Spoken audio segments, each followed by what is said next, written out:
Hello વિદ્યાર્થી મિત્રો, તો કેમ છો? મજામાં? તો આદર્શ ક્લાસીસમાં તમારું સ્વાગત છે. તો આજે આપણે ધોરણ 10 વિષય ગણિત ચેપ્ટર નંબર 11 વર્તુળ સંબંધિત ક્ષેત્રફળની શરૂઆત કરવાના છીએ.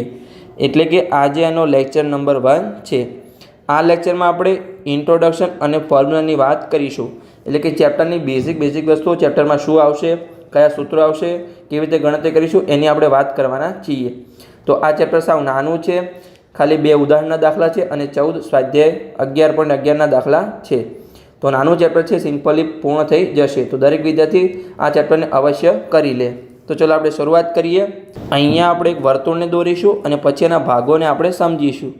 તો આ ધારો કે આપણો કોઈ વર્તુળ છે. હવે એમાં જો આપણું કોઈ વર્તુળનું શું હોય, એક તો વર્તુળનું કેન્દ્ર હોય. આ છે વર્તુળનું કેન્દ્ર. હવે ત્યાંથી 2 ત્રિજ્યા દોરી. આ એક ત્રિજ્યા અને બીજી આ એક ત્રિજ્યા. હવે જ્યાં વર્તુળને સ્પર્શ કરે ત્યાં એ અને બી બિંદુ નામ આપી દઈએ. તો જ્યાં એ અને બી બિંદુ છે એના વચ્ચેનો જે નાનો ભાગ છે, એટલે કે નીચેનો નાનો ભાગ, આ એથી લઈને બી સુધીનો વર્તુળનો જે ભાગ છે, આને શું કહેવાય? આને કહેવાય લઘુચાપ.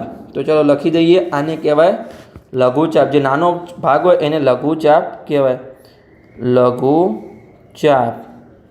પછી આ જે ઉપરનો મોટો ભાગ છે, એથી બી લઈને મોટો ભાગ, એટલે કે આ જે વર્તુળનો ભાગ છે, અહીંયાથી સ્ટાર્ટિંગ કરીએ આપણે. આ રહ્યો જે મોટો ભાગ છે ઉપર રહેલો, એને શું કહેવાય? એને કહેવાય ગુરુચાપ. તો ચલો લખી દઈએ, આને કહેવાય ગુરુચાપ.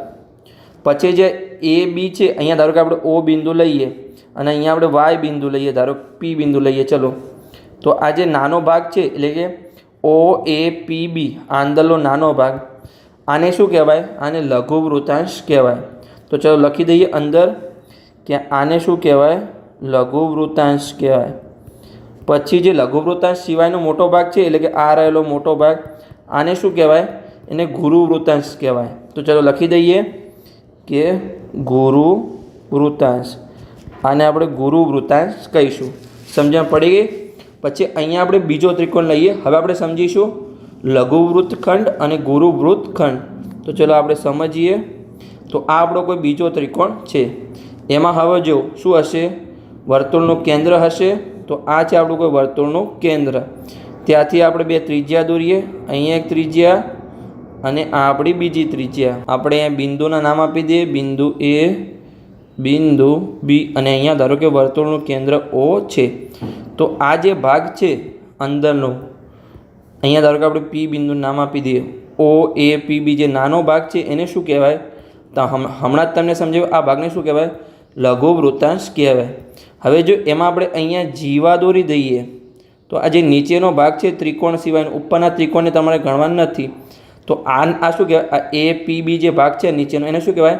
લઘુ વૃત્તખંડ કહેવાય. તો ચલો લખી દઈએ, આને આપણે આ જે નીચેનો ભાગ છે એને કહીશું લઘુ વૃત્તખંડ. પછી આ જે ઉપરનો ભાગ છે, એટલે ઉપરનો ભાગ કયો? આ ત્રિકોણ સાથેનો ભાગ, જે ઉપરનો આખો ભાગ છે એને શું કહેવાય? ગુરુ વૃત્તખંડ કહેવાય. તો અહીંયા જો તમે ત્રિકોણને રિમૂવ કરો તો આ ઉપરના ભાગને કહેવાય ગુરુ વૃત્તખંડ. તો ચલો લખી દઈએ, આને કહેવાય ગુરુ વૃત્તખંડ. તો ચલો ફરીથી આપણે ત્રિકોણને દોરી દઈએ. કેમ કે ત્રિકોણ શેમાં આવશે? ગુરુ વૃત્તખંડમાં આવશે. ત્રિકોણ જો કયો ત્રિકોણ છે? ત્રિકોણ ઓ એ અને બી. સમજણ પડી ગઈ? તો નીચેનાને લઘુ વૃત્તખંડ કહેવાય અને ઉપરના ભાગને ગુરુ વૃત્તખંડ કહેવાય. તો ચલો હવે આપણે આ ચેપ્ટરના સૂત્રો જોઈએ. તો સૌપ્રથમ તો તમને વર્તુળનું ક્ષેત્રફળ આવડવું જોઈએ. તો વર્તુળના ક્ષેત્રફળનું સૂત્ર શું છે? ચલો અહીંયા આપણે સૂત્રો લખીએ. તો આપણું પહેલું સૂત્ર છે વર્તુળનું ક્ષેત્રફળ. તો ચલો બોલો, જેને આવડતું હોય કોમેન્ટ બોક્સમાં લખો કે વર્તુળનું ક્ષેત્રફળ શું છે. વર્તુળના ક્ષેત્રફળનું સૂત્ર છે પાઈ આરનો વર્ગ. હવે પાઈ શું છે? ત્યાં પાઈ છે, આપણી કિંમત હોય છે 22.7 અથવા 3.14, જે તમારી રકમમાં આપેલી હશે. સમજણ પડી ગઈ? અને જે આર શું છે? ત્રિજ્યા છે, વર્તુળની ત્રિજ્યા છે. સમજણ પડી ગઈ?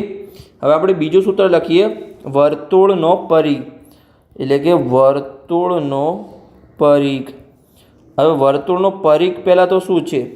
આ જે વર્તુળ હોય, ધારો કે આપણો વર્તુળ છે, આપણે પહેલાં વર્તુળમાં સમજીએ. તો જે આખો બોર્ડરનો ભાગ છે, વર્તુળ જે બોર્ડરનો આખો ભાગ છે એને શું કહીશું આપણે? વર્તુળનો પરિઘ કહીશું. સમજ પડી ગઈ? આખો ભાગ, એમાં લઘુચાપ પણ આવી જાય અને ગુરુચાપ પણ આવી જાય. સમજ પડી ગઈ? ધારો કે કોઈ આપણે ખેતર છે ગોળ, તો એના ફરતે વાડ કરવાની હોય તો એને આપણે આવી પરિઘ રીતે દર્શાવીશું કે કેટલા મીટર તાર જોશે. આવા કોઈ પ્રશ્ન પૂછાય તો સમજ પડી ગઈ? ધારો કે આપણે જો ચોરસ હતું એમાં શું આવતું? ચોરસની પરિમિતિ આવતી હતી, જે અને આમાં શું આવશે? વર્તુળનો પરિઘ આવશે. તો ચલો આપણે લખી દઈએ એનું સૂત્ર. તો એનું સૂત્ર શું છે? વર્તુળના પરિઘનું સૂત્ર છે 2πr. સમજણ પડી ગઈ? હવે આપણે જોઈએ ચાપની લંબાઈ. અહીંયા આપણે લખ્યું હતું લઘુચાપ અને ગુરુચાપ. તો આપણે ચાપની લંબાઈ માટેનું સૂત્ર શું છે? તો અહીંયા લખીએ કે ચાપની લંબાઈ, તો એને આપણે શું? L વડે દર્શાવીશું. તો એનું સૂત્ર શું છે? અહીંયા જો થીટા ભાગ્યા 360 ગુણ્યા 2πr.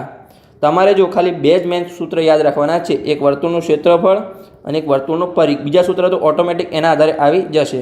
તો કેવી રીતે? જો અહીંયા ધારો કે તમને આ લઘુ વૃત્તાંશ છે એની જગ્યાએ અહીંયા થીટા આપેલો એટલે ખૂણો આપેલો હોય થીટા, તો આનું સૂત્ર શું બને? ચાપનું શોધવું હોય તો થીટા ભાગ્યા 360 ગુણ્યા આખું જે આખો ચાપ હતો એટલે કે આખું વર્તુળનું કેટલો પરિઘ હતો? તો 2πr હતો. એમાંથી આપણે આટલું થઈ ગયું. ધારો કે 60નો ખૂણો હોય તો 60 ભાગ્યા 360. સમજણ પડી ગઈ? જો તમારે કેવી રીતે તમને સમજાવું છું, જુઓ આપણે પેલું ચોકડી ગુણાકારની રીતે સમજાવું છું કે જો 360°નો ખૂણો હોય તો 2πr છે, તો થીટા ખૂણા માટે કેટલું? તો આપણે શું કરતા હતા કે થીટા ગુણ્યા 2πr ભાગ્યા 360. તો આ સેમ જ છે. જો સમજ પડી ગઈ? થીટા ભાગ્યા 360 ગુણ્યા 2πr. તો અહીંયા આપણે એ જ કર્યું છે. તો ચલો આપણે લખ્યું અહીંયા. હવે આપણે આગળનું સૂત્ર લખીએ કે જે આપણો લઘુ વૃત્તાંશ હતો એનું ક્ષેત્રફળ આપણે શોધવું તો કેવી રીતે શોધી શકીએ છીએ? તો ચલો અહીંયા આપણે એનું સૂત્ર લખીએ કે લઘુ વૃત્તાંશનું ક્ષેત્રફળ. તો એમાં સેમ જ આવશે. એનું સૂત્ર શું આવશે? જો વર્તુળના ક્ષેત્રફળનું સૂત્ર શું છે? πr². તો આમાં શું આવશે? થીટા ભાગ્યા 360 ગુણ્યા πr². થીટા એટલે કે તમને કોઈ ખૂણો આપેલો હશે કે 60°નો ખૂણો હશે, 30°નો ખૂણો હશે. સમજણ પડી ગઈ? થીટા ભાગ્યા 360 ગુણ્યા πr². હવે આપણે જોઈએ કે આપણે ગુરુ વૃત્તાંશનું ક્ષેત્રફળ શોધવું હોય તો કેવી રીતે શોધીએ? તો એના માટેનું કોઈ ઓફિશિયલ સૂત્ર નથી, પણ એનું સૂત્ર આપણે કેવી રીતે શોધીશું?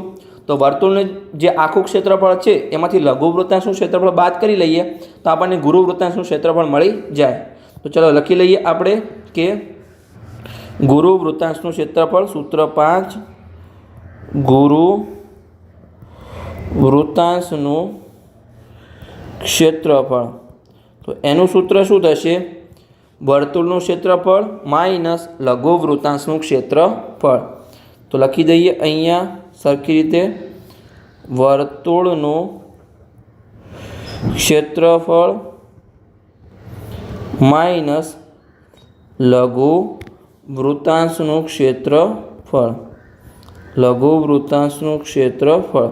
તો હવે જો વર્તુળના ક્ષેત્રફળનું સૂત્ર શું છે? આપણે ઉપર લખ્યું જ હતું πr². તો ચાલો લખી દઈએ અહીંયા πr² માઇનસ લઘુ વૃત્તાંશનું ક્ષેત્રફળ જો ઉપર જ લખ્યું છે કે થીટા ભાગ્યા 360 ગુણ્યા πr². આ તમારે એકોય સૂત્ર ગોખવાના નથી. તમારે ખાલી મેઇન બે સૂત્ર યાદ રાખવાના છે કે વર્તુળનું ક્ષેત્રફળ અને વર્તુળનો પરિઘ. એના આધારે બધા સૂત્રો તમને યાદ રહી જવા જોઈએ કોન્સેપ્ટના આધારે. સમજણ પડી ગઈ? કોન્સેપ્ટ હું સમજાવતો જઈશ, તમારે સમજતા જવાનું છે, ગોખવાનું નથી. હવે આપણે જોઈએ કે આ જે લઘુ વૃત્તખંડ હતો આ નીચેનો ભાગ આ રહ્યો. આ જે બીજી આપણે વર્તુળ દોર્યો તેમાં જો આ જે નીચેનો ભાગ છે લઘુ વૃત્તખંડ, તો એનું આપણે ક્ષેત્રફળ શોધવું તો કેવી રીતે શોધી શકીએ? તો એના માટે શું કરીશું? જુઓ આ જે આખું લઘુ વૃત્તાંશ આવશે એમાંથી ઉપરનો ત્રિકોણ બાદ કરી દઈએ તો ત્રિકોણ OAB.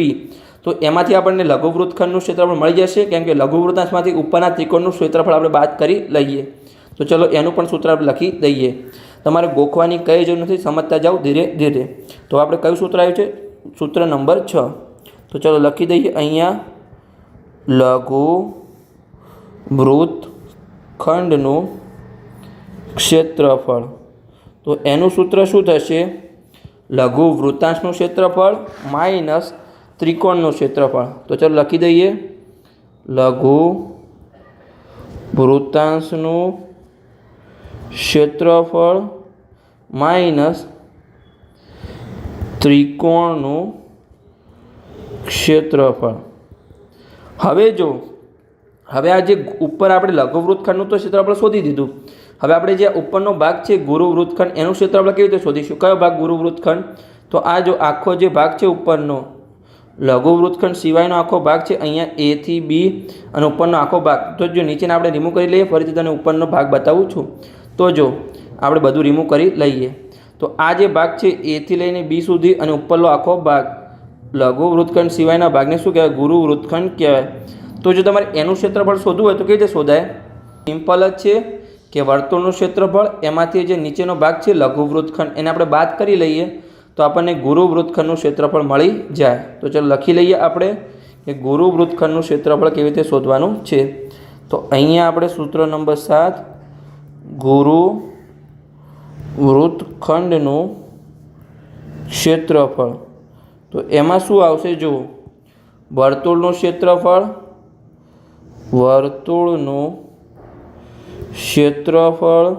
માઇનસ લઘુ વૃત્તખંડનું ક્ષેત્રફળ.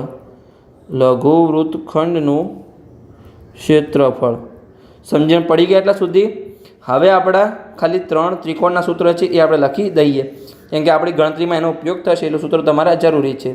તો ત્રિકોણનું સૂત્ર છે, પહેલાં તો ત્રિકોણનું ક્ષેત્રફળનું સૂત્ર શું છે? ત્રિકોણનું ક્ષેત્રફળ. તો બોલો દરેક વિદ્યાર્થી તમને યાદ છે ત્રિકોણનું ક્ષેત્રફળનું સૂત્ર શું છે? તો ત્રિકોણના ક્ષેત્રફળનું સૂત્ર છે, ધારો કે કોઈ આપણું ત્રિકોણ હોય, આપણે અહીંયા ત્રિકોણ દોરીએ તો આ આપણો કોઈ ત્રિકોણ છે. હવે એમાં જો અહીંયા આપણે લંબ દોરેલો હોય કોઈ, તો આને શું કહેવાય? આ વેધ કહેવાય. આજે આપણે લંબ દોર્યો અને નીચેનો શું કહેવાય? પાયો કહેવાય. તો એનું સૂત્ર શું થશે? 1/2 પાયો ગુણ્યા વેધ. સમજણ પડી ગઈ? એટલે કે વેધ ગુણ્યા પાયો અથવા પાયો ગુણ્યા વેધ તમે કંઈ પણ કહી શકો છો. સમજણ પડી ગઈ? હવે આપણે લઈએ કે કાટકોણ ત્રિકોણનું ક્ષેત્રફળ શું થશે. તો ચલો લખીએ અહીંયા સૂત્ર 9 કાટકોણ ત્રિકોણનું ક્ષેત્રફળ. કાટકોણ ત્રિકોણનું ક્ષેત્રફળ.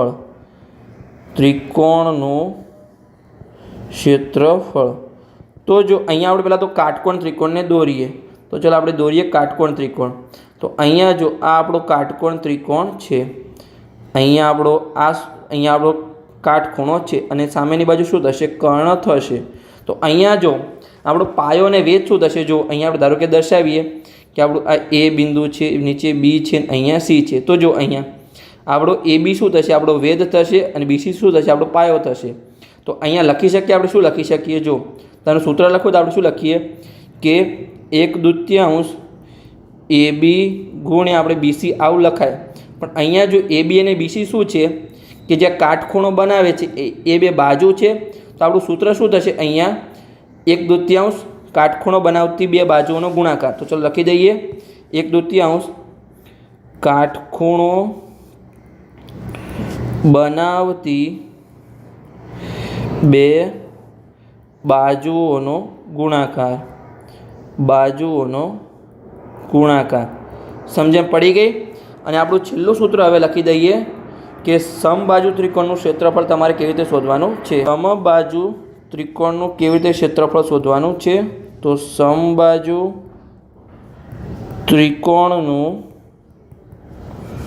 ક્ષેત્રફળ એનું સૂત્ર શું થશે? જો અહીંયા તમને બતાવું છું કે વર્ગમૂળમાં 3/4 ગુણ્યા બાજુનો વર્ગ. સમજણ પડી ગઈ? તો જો અહીંયા તમારે ખાલી કેટલા સૂત્રો યાદ રાખવાના છે? જો પહેલાં તો વર્તુળનું ક્ષેત્રફળ યાદ રાખવાનું છે, પછી વર્તુળનો પરિઘ.